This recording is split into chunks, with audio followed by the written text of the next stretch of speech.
CCTV में कैद खौफनाक मर्डर, समझौते के लिए बुलाया, फिर कोयते से काट डाला।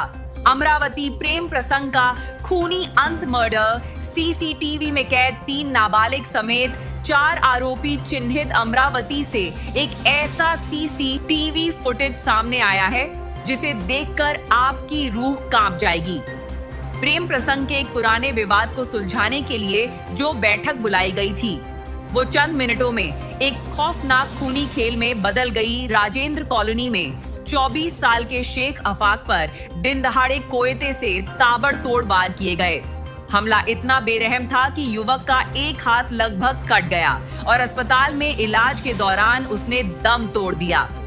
डीसीपी यशवंत सोलंकी के मुताबिक यह पूरी वारदात समझौते के नाम पर रची गई एक साजिश थी। पुलिस ने सीसीटीवी के आधार पर 4 आरोपियों की पहचान कर ली है, लेकिन सबसे बड़ी हैरानी की बात यह है कि इनमें से 3 आरोपी नाबालिग हैं। दिन दहाड़े हुए इस लाइव मर्डर ने अमरावती में सनसनी फैला दी है। फ्रेजरपुरा पुलिस की टीमें आरोपियों की तलाश में लगातार दबिश दे रही हैं। क्या इन नाबालिग हत्यारों को कड़ी सजा मिल पाएगी? अपनी राय कमेंट्स में बताएं और पल पल की तमाम बड़ी खबरों के लिए जुड़े रहें इंडिया न्यूज आवर 7 के साथ। इन पे खड़े हुए आज जो मर्डर हुआ है, ये एक मर्डर जो है ये प्रो प्लानिंग की तरह तहत किया गया है, क्योंकि कैसे उसको बुलाया गया फिर उसको मारा गया, उसके अलावा और दीगर लोग वहां पर आए और जिस तरीके से उसको मारा गया, तो ये एक प्रो प्लानिंग के तहत उसका मर्डर के लिए ही प्लानिंग की गई थी। जिस तरीके के उस पे घाव है, तो और उसके अलावा ये एक बहुत बड़ी गैंग है।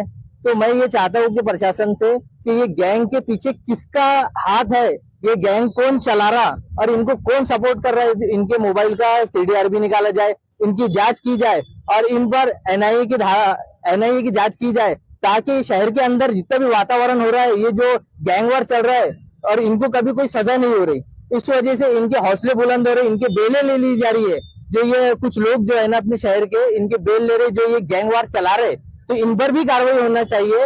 हम इसी मांग को लेकर यहाँ खड़े हुए हैं और इंशाल्लाह जब तक के वो लोग अरेस्ट होते नहीं। फिर इससे एक बच्चे का मर्डर हुआ है, तो कहीं ना कहीं मुझे ऐसा लगता है कि इसमें पुलिस प्रशासन नाकाम है और उन आरोपियों को सजा दिलाने में सक्षम नहीं है। तो मेरी पुलिस प्रशासन से यही मांग है कि कम से कम ऐसी इन्वेस्टिगेशन करो ताकि आरोपियों को सजा मिले। असल में ये जो प्रकरण हो रहे हैं, मर्डर हो रहे हैं, वो महज इसलिए हो रहे हैं मेरे हिसाब से क्योंकि अमरावती के अंदर में सैकड़ों मर्डर हुई है लेकिन किसी को सजा होती नहीं, इसीलिए आरोपी के हौसले बुलंद हो जाते हैं कि किसी को भी मार दो, इसमें सजा होती नहीं। और जिस तरीके से आज ये बच्चे को मारा गया है, मुझे ऐसा लगता है कि ये सिर्फ मर्डर ही नहीं है, एक तरह का दहशत निर्माण करने के लिए उसका हाथ अलग किया गया है और उसको बहुत बेरहमी से मारा गया है। तो मेरी पुलिस प्रशासन से यही मांग है कि जल्द से जल्द उसके आरोपियों को गिरफ्तार करें और